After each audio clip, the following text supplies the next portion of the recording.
Iqra 3 muka surat 6.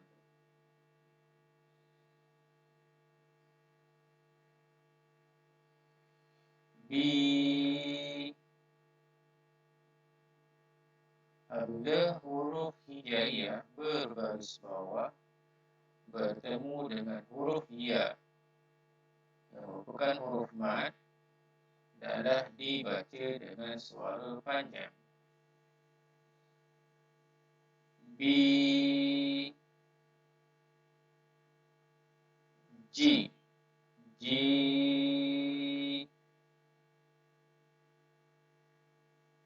ni, ni,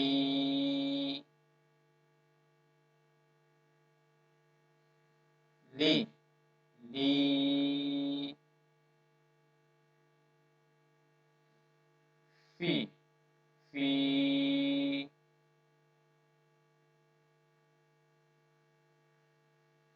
fa'ala,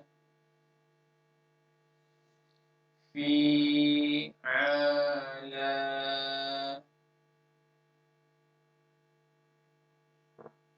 qatala,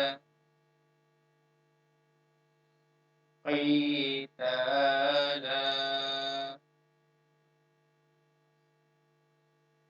wa'ada,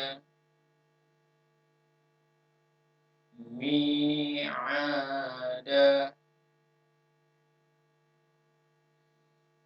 yasara,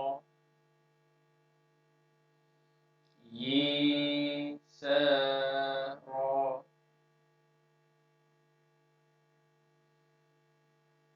Mesti tepat bacaan panjang pendeknya. Basira, basiri, qadira, qadiri,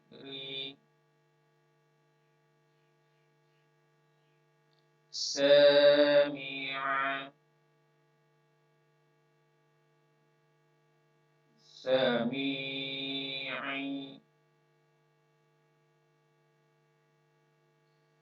hakima,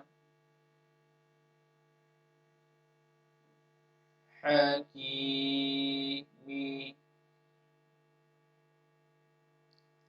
bashira, nadhiri, kabiri, saghiri,